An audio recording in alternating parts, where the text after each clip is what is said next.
Good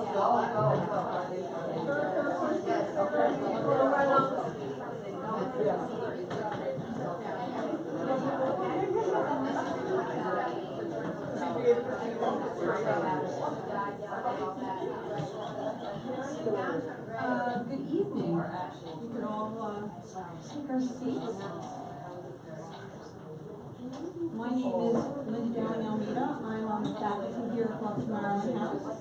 And before I begin, can I ask you to all please turn down or silence your phones or your devices, whatever you have, so we're not interrupted. Okay, so welcome. Thank you all for being here tonight. It's my great pleasure to introduce our speakers for this evening. Dan Barry, to my immediate left, and Jim Rogers. They're here to talk about Jim's new book, Irish-American Autobiography, The Divided Hearts of Athletes, Priests, Pilgrims, and More. Whoa. It's a mouthful. But I really think we're in for a really engaging dialogue. Let me introduce the individual speakers. Dan has been with the New York Times since the early 1990s. Currently, he writes This Land for the New York Times. National column he began in January of 2007. One of his more recent pieces, called The Lost Children of June, ran about 2 weeks ago in the Sunday paper, and it went viral. It's getting a lot of national attention. If you haven't read it, it's a very moving account of one woman's effort to find out what happened to hundreds of children and babies that were housed in an orphanage in June, and the mystery surrounding the remains of bodies buried on the grounds of the institution. Previous to This Land, Dan wrote the About New York column. Since he's been with the Times, he's covered the major events of the day, everything from 9/11 to Katrina to racial unrest in Ferguson. He's the recipient of many awards across his career, including a Pulitzer, which he won with an investigative team doing some reporting on Rhode Island's court system.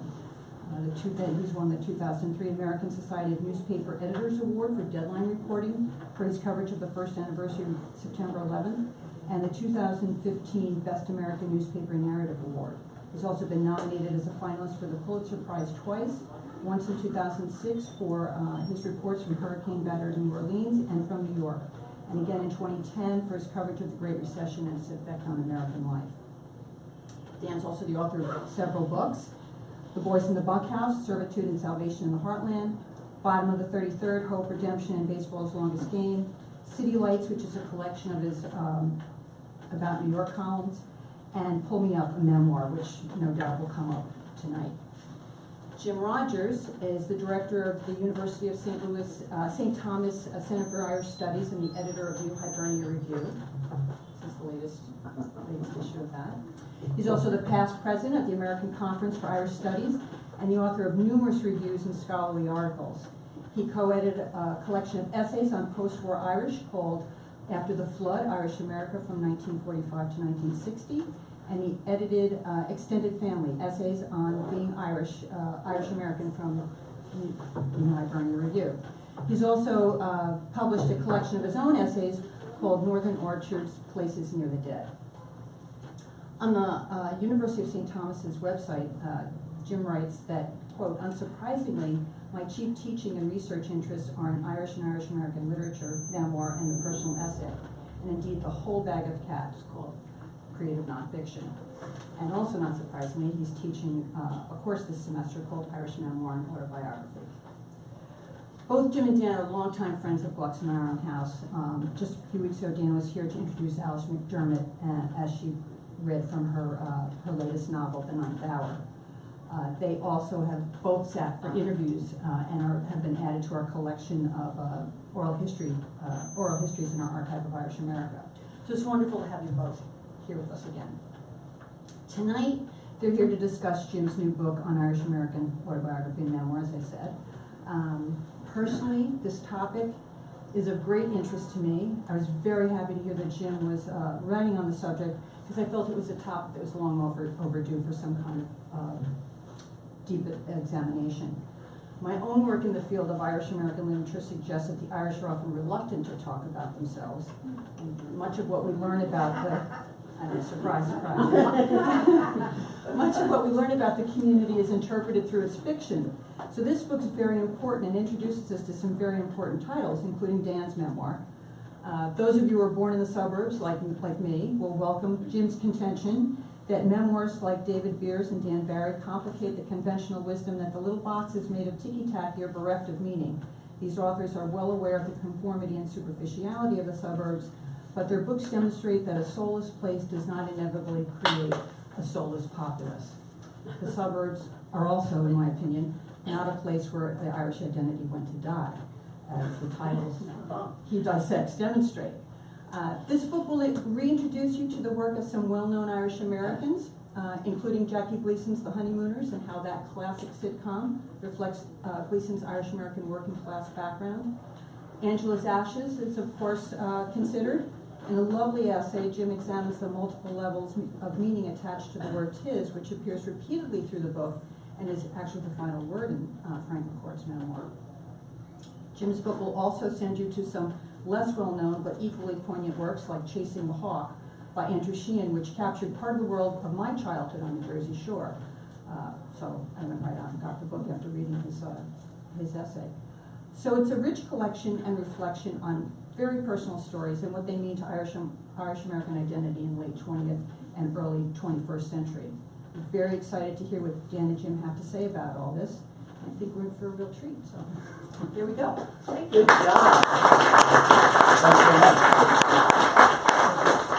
Thanks so much, Linda. And I do want to stress that word dialogue. I do tire of here. Believe it or not, I tire of the sound of my own voice sometimes, and it's wonderful. I say on the first page of this book that when I went to my first Irish Studies conference, I felt like a kid in a World Series locker room. And as somebody who studies autobiography and memoir, I kind of feel that way sitting next to Dan Barry. I feel that Pull Me Up is a book that I'm really effulgent about. I say in the book, and I mean it sincerely, that I think it may be one of the first great memoir of suburbia that's ever been produced in America. And as Linda mentioned, fiction, we seem to, it's an odd thing that that suburbia has attracted spectacular fiction writers, John Cheever, Joyce Carol Oates, people like that, and almost no memoirs. I think yours is a masterpiece. I think, Pull Me Up, if you could talk a little bit, Dan, I'm sort of interested though, I believe that the suburbs are not where ethnicity went to die. I think that you demonstrate that an Irish identity did survive, sometimes in deflected and permuted ways in the suburbs. But to what extent were you aware of yourself as an Irish American writing that book? Was I aware that I was Irish American as I wrote it? Yeah. Are you ever not aware of that, or to what extent do you conceive of it as an Irish story? You know, a lot of writers who happen to be Irish American kind of get their backs up over that, the question of whether they're Irish American writers. I think that, you know, I was writing a memoir that because of where my mother came from, and in fact where my father came from as well, I could only tell my story through what ultimately was an Irish American prism, really, and that's distinct from an Irish prison in my mind. In my mind as well, and I think that's something that happens when we. As Liam Hart has said, you know, the notion of the Irish autobiography, the Irish in Ireland, is a national metonymy, that the individual life gets refracted through the life of the nation and its history. I'm not sure we can make that kind of claim over here, and yet we know that Ireland makes a remarkable claim on our imaginations, and it's not a neutral thing. For people like you, generation or two removed from Ireland, it's not a neutral thing. People make personal and emotional investments in being Irish, and I think your book does a wonderful job of sort of teasing that out. Tell me about your dad. Your mother was an immigrant. Your mother was from Galway. That's right. Your dad, he was? No, he was from New York. He bounced around. He lived in all 5 boroughs. He was a Depression-era kid and had, you know, I would say, familiar stories of deprivation in New York during the 1930s. Both of his parents were alcoholic, and he struggled through that. But he also, so he would have been a second-generation Irish American.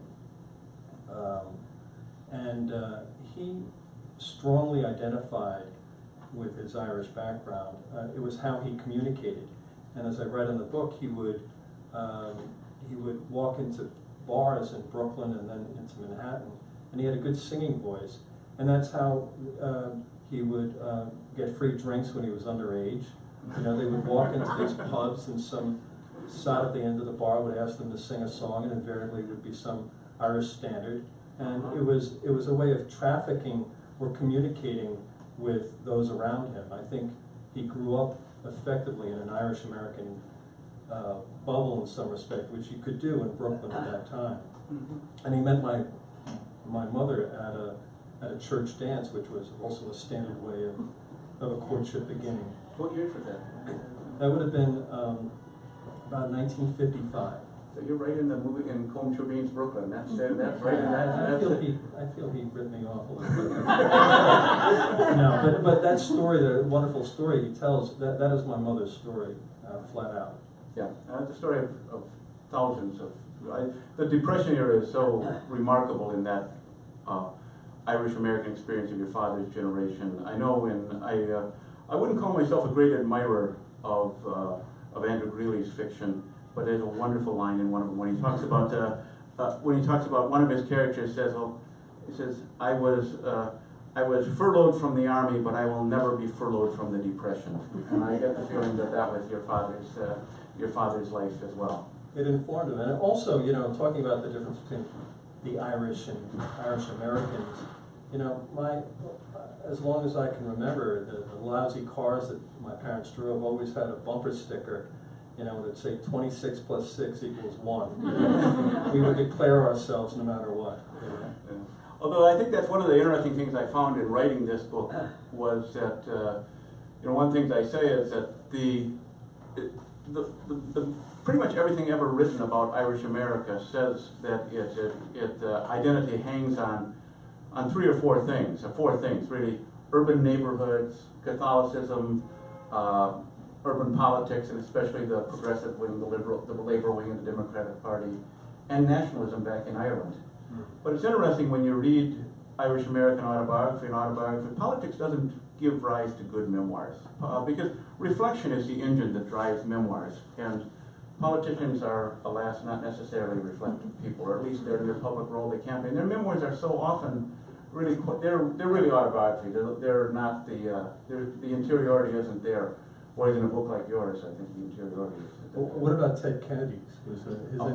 I think very highly of Ted Kennedy's book. I'll take that back too. Another wonderful book is the one by the Kennedy. It founded the Handicapped Son. It's a beautiful book, and not necessarily an Irish book. I'll take that back about Kennedy's book. I wasn't trying to stump you. I mean, no. There's always an exception to that. There's always, you know, what is it? The late Dennis Clark used to say, anything you can say about Irish America, the opposite is also true. That's right. That's right. But the fiction would be the last hurrah in politics. Right. Which is a heavy-handed book and really not that thoughtful about politics. And they are cartoon characters in it. The next book that O'Connor wrote, The Edge of Sadness, is a gorgeous book, just a beautiful book, and wonderful interiority and reflection, and really showed something in a way about what the lives of priests might have been. My turn? Sure. Bring it on. So Mr. Rogers. Mr. Barry. Let's do why did you see a need for this kind of book? I was struck by the audacity of zeroing in on all that is Irish American, saying, all right, let's talk about autobiography, let's talk about memoir. And as you said earlier, there isn't a lot of material there, which made me feel a little weird because I was among the few to have contributed or tarnished that form. Well, you had a clear field. Yeah, I had a clear field, so it stands out because it's a clear field. But what was the seed behind this? Well, I really do believe very strongly that we live in the age of memoir. And that's not an original remark from me. The memoir has been, I just read this the other day, that that the number of titles being published in the 2000s in memoir increased by 400% in that category. Is that the McCourt effect? Some of it is the McCourt effect, and a lot of it is the McCourt effect that McCourt sort of gave permission to talk about things that hadn't been talked about. I also think, I think it's a very interesting phenomenon about the Irish. The Irish, we like to think of ourselves as the great talkers of the world, but in fact, the talent for keeping our mouth shut, the talent for saying nothing, really comes out very much. The enforced silences of Irish life comes out very dramatically. The interrupted story I've written elsewhere in the extended family book, that I thought that the metaphor, the national metaphor for a national allegory for Irish America is the untold story, not the untold story of how the Irish dug the Erie Canal or how the Irish built Manhattan, but the untold story in the family, or the story that was told and didn't quite satisfy it. We didn't quite believe it. So I felt it was important. My instinct was, and this book was a long time coming. This book was accrued over a period of, I'll tell you, it accrued over a period of about 40 years. I moved 2 years ago, and I found in the course of moving a little stack of index cards when I grandiosely decided that I was going to write a book on Irish American autobiography, and I found the index card dated 1976. But the first thing that I wrote in here was in 1992. And my sense is that, by definition, Irish memoir is a matter of self-revelation. It's one that invites us to reflect. Reflection is the engine that drives it. And that we might be able to open a window on the psychic lives of Irish Americans if we look at their memoirs. Now, what we find, in fact, is that that isn't always true. That there's an awful lot. Sometimes it's deflected and guarded and told and encoded. And there's always this difficulty of what's an Irish American memoir. If your name is O'Rourke, are you writing is your memoir going to be Irish American? And I don't have a good answer to that. But I felt it was an opportunity to look at things that from a perspective that hadn't been looked at before. And I also, it is what I do. I'm in that world of creative nonfiction and memoir, and I'm very. Winston Churchill said that no one ever wrote a boring autobiography. He obviously didn't read some of the books that I had read.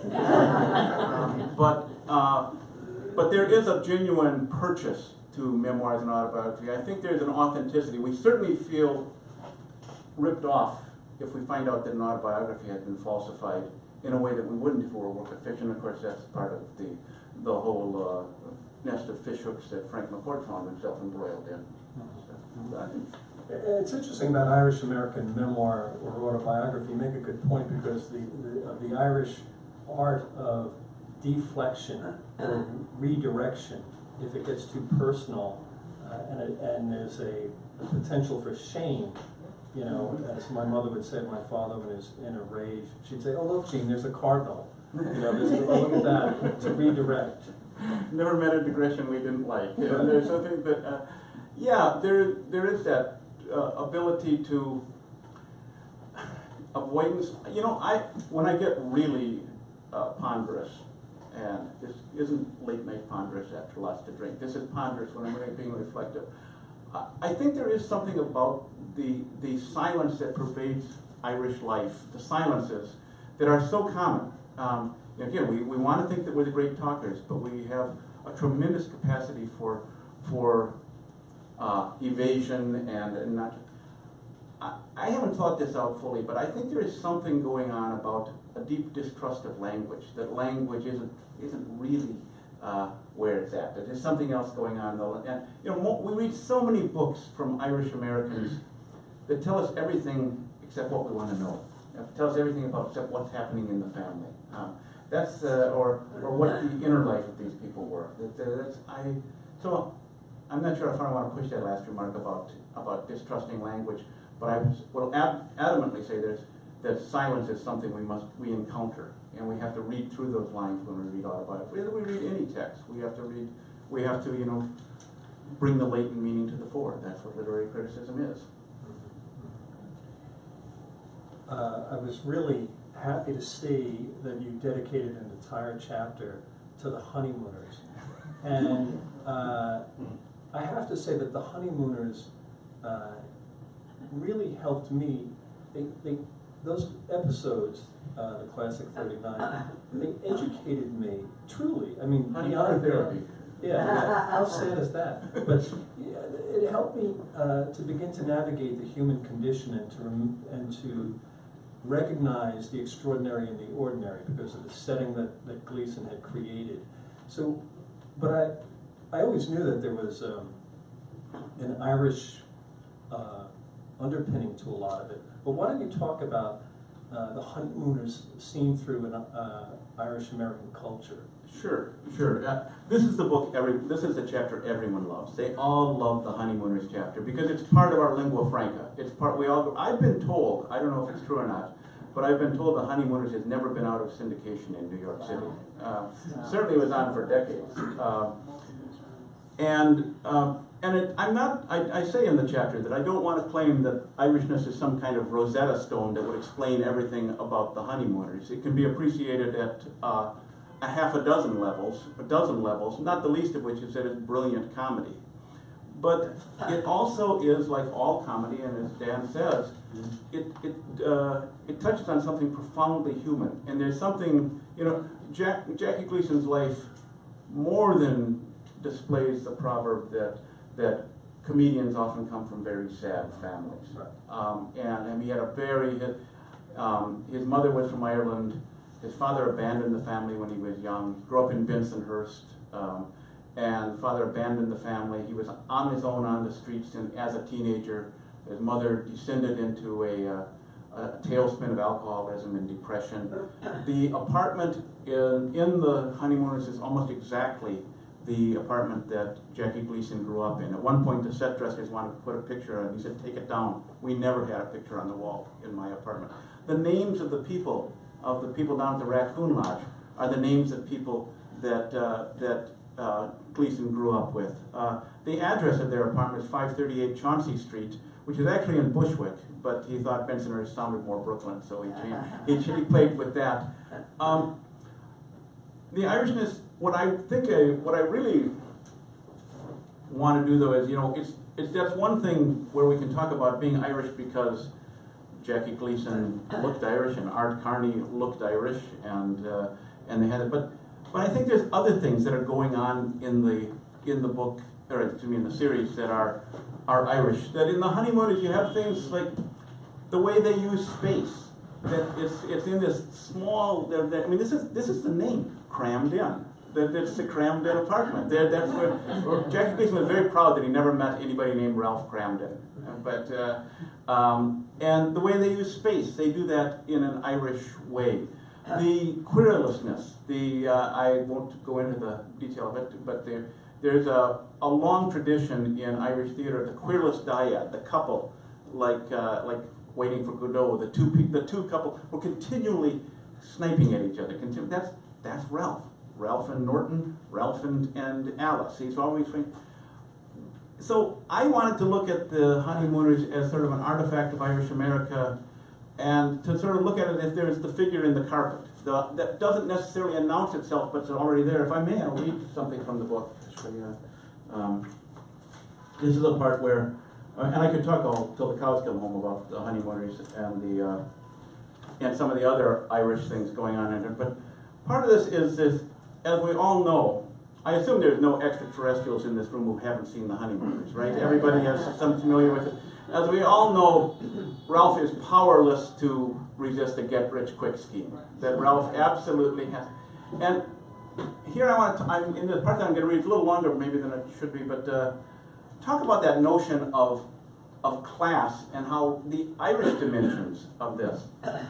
A full third of the episodes involve Ralph's inept attempts at upward mobility.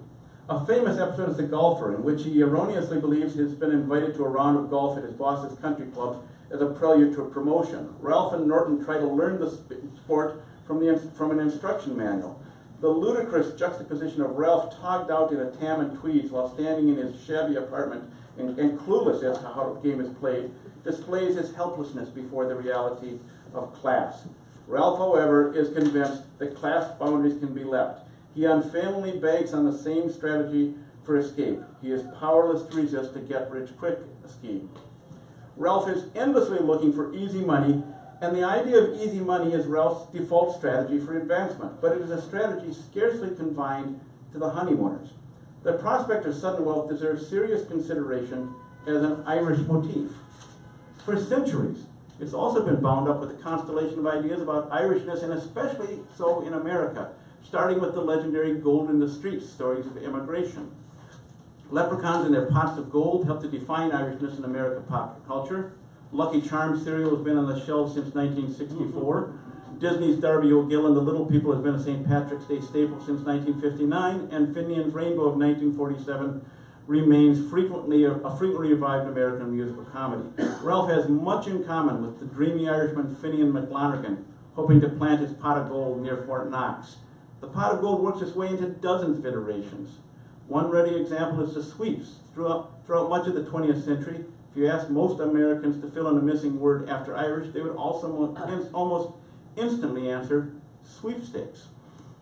George McManus is an enormously successful comic, Bringing Up Father, about Jiggs, a one-time bricklayer and his parvenu wife Maggie, which was at its peak popularity in the 1930s, the years when young Jack Gleason was coming of age. Never makes it clear how Jiggs came into his sudden riches, but the basic joke is that he's completely unprepared for wealth. The honeymooner tells that joke every time Ralph thinks he's about to strike it rich. That's okay, can't fall any further. Every time Ralph thinks he's about to strike it rich, as when he looks at their shabby apartment and tells Alice, "You won't believe how good this furniture will look in a Park Avenue apartment." Nor have get-rich-quick schemes been forgotten when Ireland is represented. Waking Ned Devine about winning the lottery is one of the sleeper hits of 1998.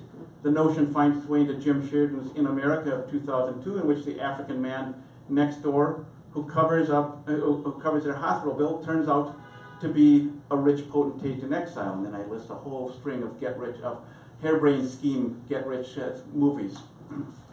And Ralph gets it. The only way that popular culture allowed for an Irish person, a mope like me, as he says, to attain wealth was through sudden good fortune, a lucky break.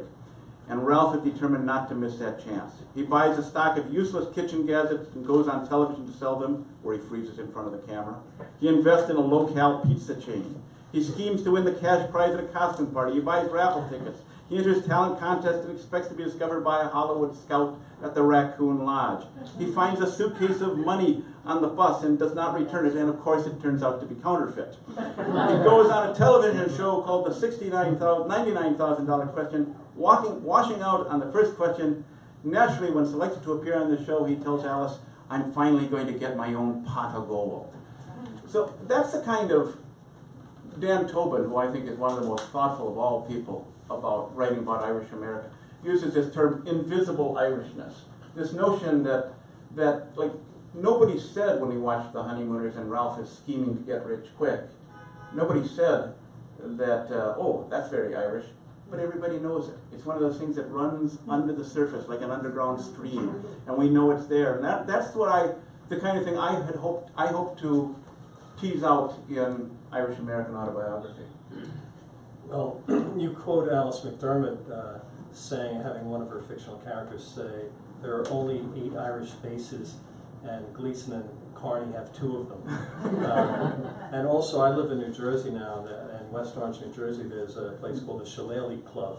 And apparently the story is that a bunch of guys out there wanted to create a club, and they had heard that name on the later Jackie Gleason show when he was in Florida, and he had said it as a joke, and they wrote him a note asking whether they could use it for their own club, and he sent him a lovely note saying, knock yourselves out.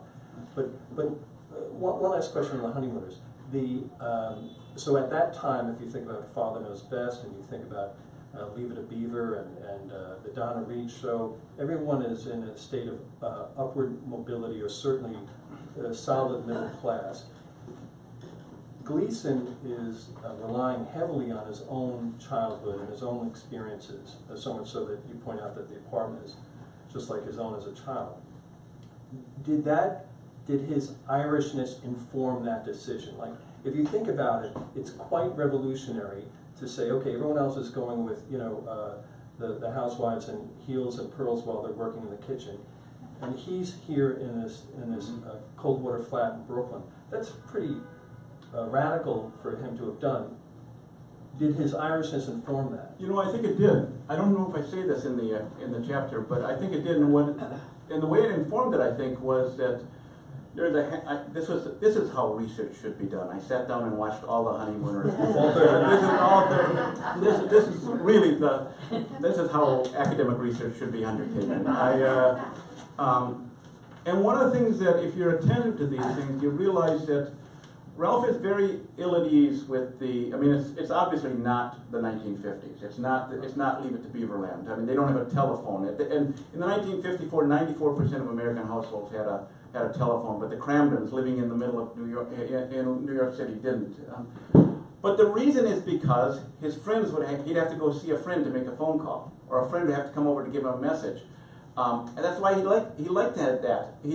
The very first episode of The Honeymooners is called TV or Not TV, where Ralph and Alice splurge on a television set, but he sends it back because it breaks up the community. He doesn't see his friends anymore. So he's I think that's where the Irishness, again, this is where I would call it the invisible Irishness, begins to inflect this. That he's got this small town around the parish pump kind of mentality that he's somehow transported here as a bus driver in Manhattan. Mm-hmm. Yeah. It's great. And one of the favorite games is when the dog food was in the icebox. Oh, yeah. Grandma's Mystery Delight or whatever. That's right. So you said in your prologue that you had done a form of penance by reading so many bad autobiographies by boxers and ball players and priests. So first of all, thank you for doing that on our behalf. And the penitential urge is the last thing to go into Catholics. And the autobiographies by these priests you describe as pious bilge, which is a nice term. But was there anything you found worthwhile in those works by priests? Not much. But to back up a little bit, this is really a strong case of the enforced silences. In my expectation, I thought, okay, you know, Thomas Merton had just written The Seven-Story Mountain, sold millions of copies. We have 50,000, 60,000 priests in America, about 2/3 of them are of Irish descent. That this is going to be a great window on Irish-American family life. That these people are professionally engaged in the inner life and reflection, and in fact, it's a completely barren kind. There's very little of personality or revelation or intimacy in these things. But I did find one dandy. I did find one book that is called "Batter My Heart" by Donald Hayne. I don't suppose anybody's ever heard of it. It's not. I mean, again, there are the penitential parts of reading this. It's tediously cerebral at times. It's and it has some. Well, I'll actually. He grew up in 1908, born in 1908, grew up in Albany. His father was a professional gambler, and his father spent a lot of the time in prison. And he said that I grew up knowing that I had two big jobs to do. One was to hide the shame of my father's life, and two was to do nothing that would bring shame to my mother and the aunts on whatever the street is, the Mullen family.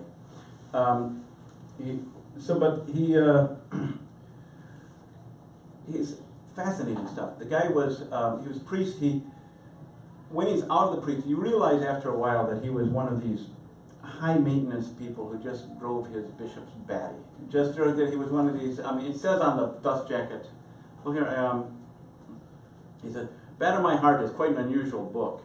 Reading it today, one senses that the blurb on his dust jacket about how he, quote, dared to question his church and to follow his heart into a harrowing search for truth and peace may be true at some level, but also at other levels, Hayne was one of those incredibly needy, high-maintenance personalities. As the story unfolds, he enters academic life, loses his faith by reading in logical positivism, dabbles in Eastern religion, undergoes analysis, and goes on to Hollywood and becomes Cecil B. DeMille's personal secretary, which led to a small speaking part in the Ten Commandments.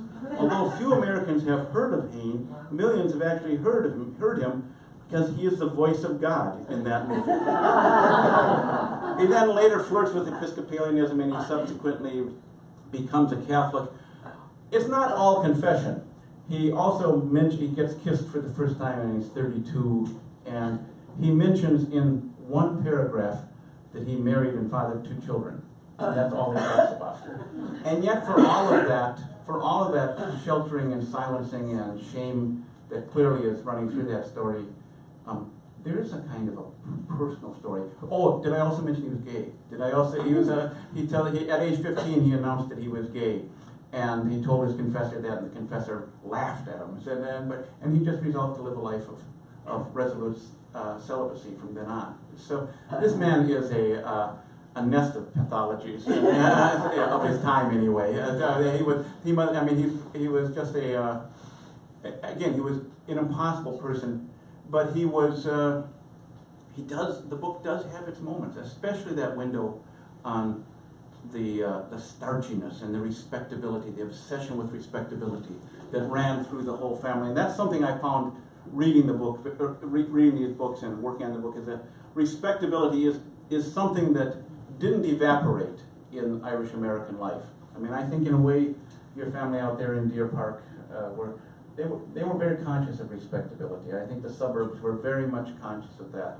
I think the trouble that Frank McCourt got into in the 1990s with Angela's Ashes, the assault on Irish respectability was a very big thing. I think that that's still there.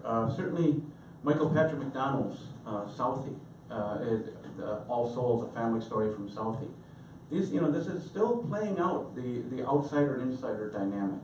So, I want to ask something of you, Dan, before I'm mindful of time, and I do want to leave time for questions. But when you do a book like this, you always see things you didn't notice before after you're done.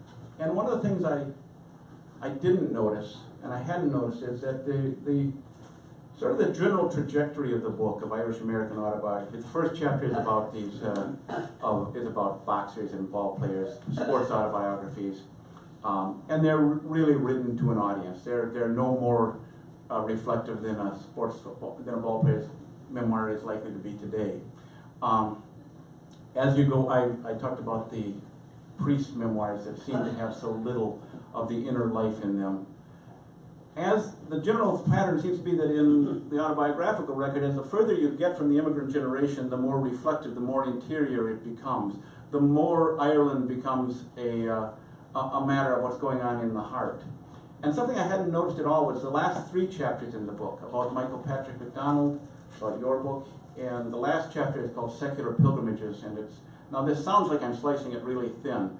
It's about people who go back to Ireland with their elderly parents and have sort of this oceanic experience of come home where I've never been before. But this kind of healing that I hadn't noticed that as we get farther away, Ireland, despite its substantial, not to say spectacular, history of misery and suffering, it begins to become a scene of healing. It becomes a place of healing, and that's how your book ends. Do you have your book with you? Do you have your... No. Okay. I usually travel with it. You have the memory, right? I do. I can recite it. Well, but you're right. The last scene of your book, you end.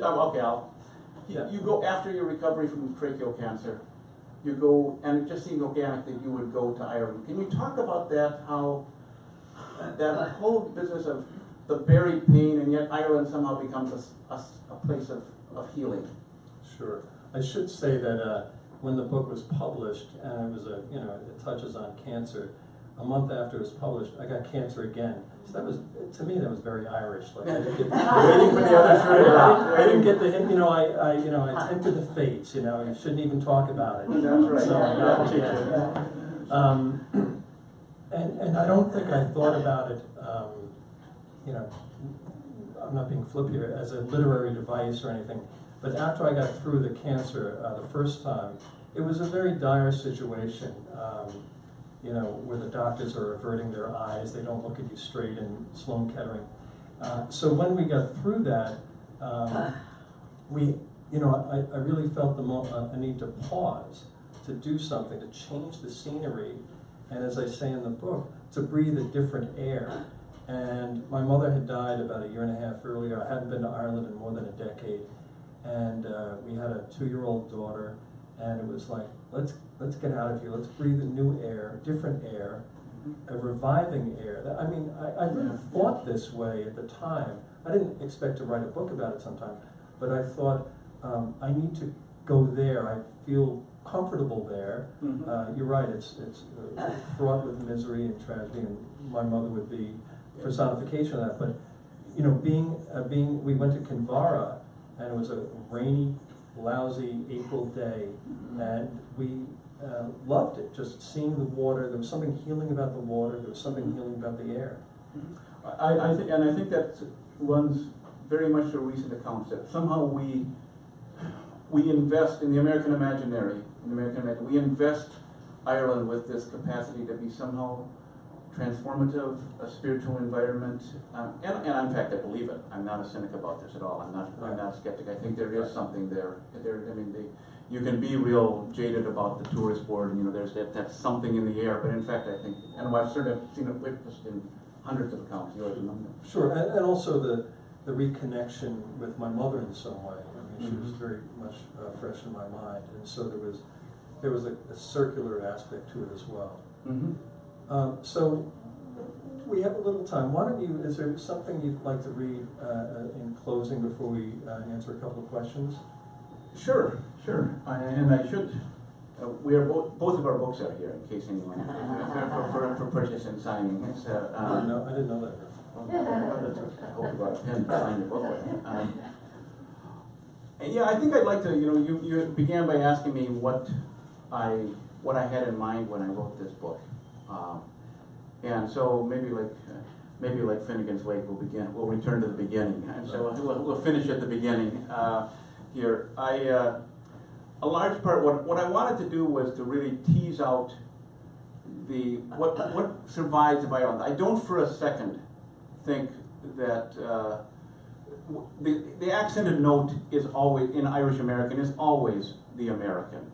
I think I get very uneasy when I meet people who are many generations removed from Ireland, who insist that they are, they're Irish to the core.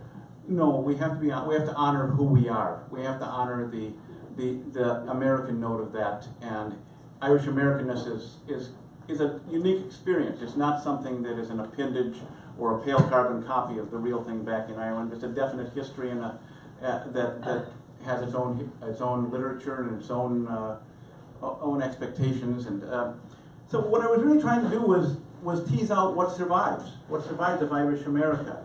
I'll just read a couple of things from the introduction about why we have, there is the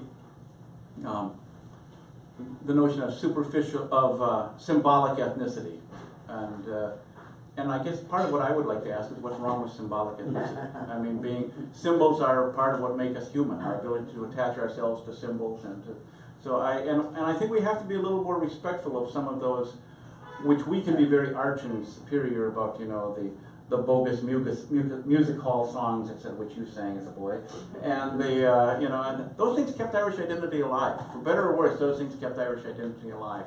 Let me just read a couple paragraphs from the introduction. Although the extent to which we choose to display our ethnic affiliation is, for most white Americans anyway, a self-determined matter, that identity isn't generally something we get to choose. Elsewhere I've written that Irish American memoirists are certain that being Irish American conveys something distinctive, even if it's not always clear what that distinctiveness is, nor necessarily pleasing when they find out. Reminders of Ireland are everywhere in popular culture, from the bins of Celtic CD at the Target store to the franchised authenticity of the Irish pub company. And if your name is Murphy, O'Rourke, or O'Neill, it's all but impossible to go 24 hours without someone commenting on your Irishness. How odd, though, that America's attention to Ireland and Irishness endures long after ethnic and religious outmarriage became the norm, 7 or 8 decades after the group ceased to be a meaningful voting bloc, and a full half-century after all but a few of the urban neighborhoods that sustained Irish ethnicity were abandoned for the suburbs. The very superficiality of such markers of an identity is quite possibly what contributes to their attraction. And I close the introduction by saying this, and this is my majestic close here. The close toward which I realize all the rest of the book had been tending, and which in some ways sums up. Irish American identity is surely not a fixed commodity. It is nothing if not adaptive. Irish identity in America has largely moved out of the quantifiable, census returns, membership in churches or fraternal organizations, voting behavior and the like, and into the slippery realm of the imagination and the psyche. But I remain convinced that despite all the forces of homogenization and all the ersatz markers of Irishness wheeled out every St. Patrick's Day, there is still a distinct Irish identity in America. Memoir and autobiography provide essential windows on what that identity comprises. It's my hope that the chapters that follow persuade readers that the story of the Irish in America is in some ways the story of an ethnic fade that never quite happened. Great, thank you. Thank you. Do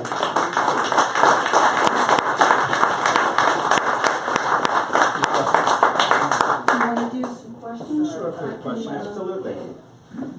Any questions? Have either one of you ever done genealogy and uncovered anything about your Irish roots? Dan, have you? I am descended from sheep stealers. That's all I know. That's all I know. So we're all related. No, I never. My sister's done a little bit, but as I say in the book, we didn't. It stops. There's a lot of shame there. There's something going on in the background. Certainly the Barry side of my family, that we don't know what happened. They left. Right. And it But was, if you keep on digging, you find the records of but maybe I don't want to. Yeah. And they don't really want you to. That's right. That's That's a right. big thing. And I have not done it. And I get because of what I do in my professional life at Center for Irish Studies, I get questions about genealogy all the time. And I'm not much of a genealogist. Chapter 5 of the book is about Irish American genealogical memoirs. It's called Flowering Absences, Genealogical Memoirs and the Dead End, which is precisely what Dan's talking about here. It's a common experience. You get to the point where you say, okay, the record stops. The record stops here. I make the argument in the book that at that point there is a role for what I really admire. Two of my favorite books are called All Souls. Everybody know Michael Cody's All Souls? Michael Cody, the poet from Carrick, I'm sure. It's a gorgeous book, absolutely gorgeous book. And he reverses the usual story of immigration, that he's an Irish person trying to find his great-grandfather who vanished into the slums of Philadelphia. So he's coming this way looking for it. But he talks about the leap of imagination that you have to make sometimes when you're doing genealogy. And he quotes Michael Hart and saying, I can foretell the past. But there's something to that. There is something to that notion that an informed imagination can be reliable. I'm fascinated with the impulse to do genealogy. And I'm not sure. I'm not scornful of it. And I also think that genealogists today are not like license plate collectors. They're not people just trying to get trophies. I think that they are generally trying to connect to the past. They're generally trying to put themselves in a larger historical narrative. So I'm not scornful of that project. And there is something, I'm not sure I've thought this through fully, but there's this whole idea of why we cling to an Irish identity. Okay, I'm going to say something provocative here. In the theology of C.S. Lewis, he's got this notion that if you feel a need, it implies that which can satisfy the need exists. And people feel a need to be connected to their past. They feel a need to be connected to that larger story of Ireland. And the implication would be, yes, there is something there. It's not self-indulgence. It's not ornamental. There's something there. That's a long-winded answer. Sure. So, Jim, it seems to me that everyone you've mentioned, Jackie Gleason, Priest, the ball players, presumably Dan Barry, they're all men? So, are there any interesting Oh, women? there are, somewhere. Yes, there are, and I'm very mindful of that. And if I were to do this book over, I would start on this. There's a couple of chapters I wish I had written. Certainly one of them would have been, a chapter about teachers, the Irish school teachers, many of whom wrote their memoirs, many of whom wrote stories, and again, and because we forget that all education, not just Catholic schools with the nuns on the cover, that's the greatest picture ever on the cover,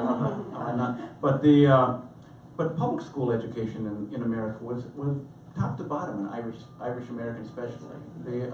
So I certainly would have done a chapter on that. The book, chapter 2 is a book that just begs to be reprinted. It's a book called, with a dorky title, it's called Life is My Adventure, and it's by Barbara Mullen. And Barbara Mullen's father was Pat Mullen, who was Flaherty's Man on the Ground when he was filming Man of Erin. Got that? So, and she grew up in South Boston. And there it is in the 1920s. Her mother was running a speakeasy during Prohibition, and her father abandoned the family, went back to Ireland. And reading between the lines, you can pretty much tell that he was weak in the carnalities. That he was and he abandoned the family, went back there, and she is trying to make a living as a professional step dancer on the vaudeville stage. And it's this gorgeous picture, fascinating picture of what the late days of vaudeville were, and the Irish music community, and it's every bit as lovely as Kieran Carson's or Terry Winch's things about listening to Irish music. The other interesting subtext in the book is it's also a book about anorexia. It's also a book, she goes on hunger strike until she can be reunited with her father. So it's a book that just begs to be reprinted. Twice I've had a contract to reprint it. In both cases, the publisher went out of business.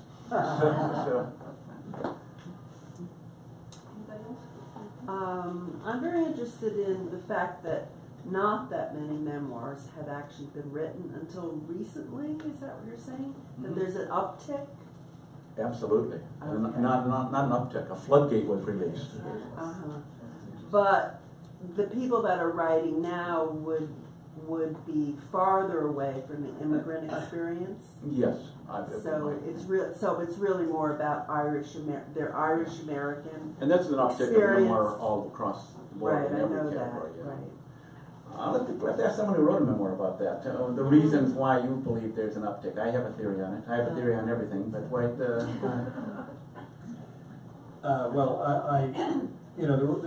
were a few before, right? Frank Conroy's Stop Time, and I don't know whether he gets into his Irish background too much. Not really. Not really.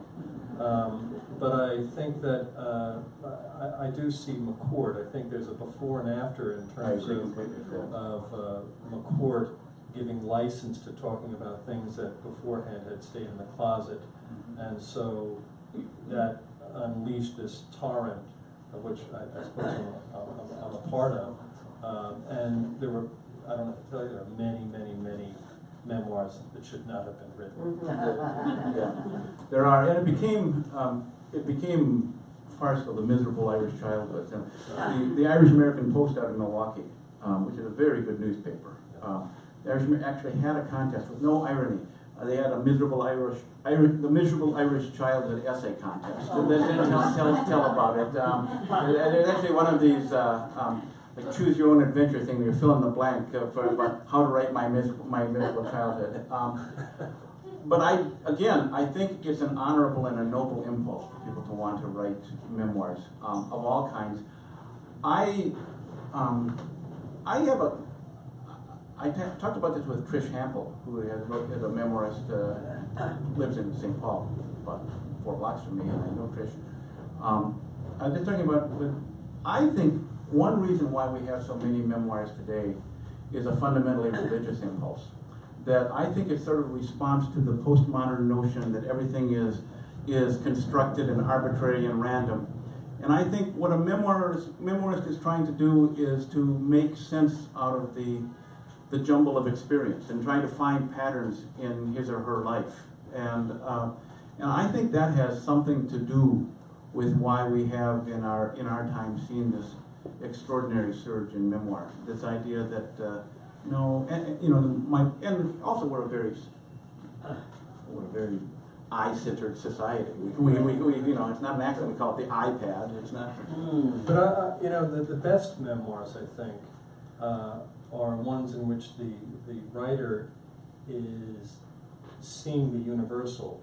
In other words, the writer is the Virgil through experiences that can be shared, and those are the most successful, where other people can identify what that person is going through. As long as it, in a weird way, you have to be not so wrapped up in yourself in order to separate, you know, to use yourself as a character in this journey. And there's a separation there, there's an intimacy there, but there's also a separation that is required so that others can feel that connection. Absolutely. The best memoirs are where the ones where the author has a good sense to keep himself or herself the least important character. And when you, I mean, writing, it's always about you. It's always, and your command of the material. That's one of the ways, and what you're talking about, that's one of the ways in which an author has presence in a text. It always is about the author. And sometimes when you're talking about, you know, what's the famous Hopkins remark that when you look at a thing long enough, it seems to start looking back at you. And I think that happens in the best memoirs. When they describe a moment or an historical event or something, it's out there, but it's also looking back at them. It's also, you know, it's a dialogue. It's a you know, it's a telescope, two ends of the telescope. Okay, why don't we wrap up? You guys are going to be around for a while. We've got some wine downstairs, some refreshment if you'd like to join us downstairs.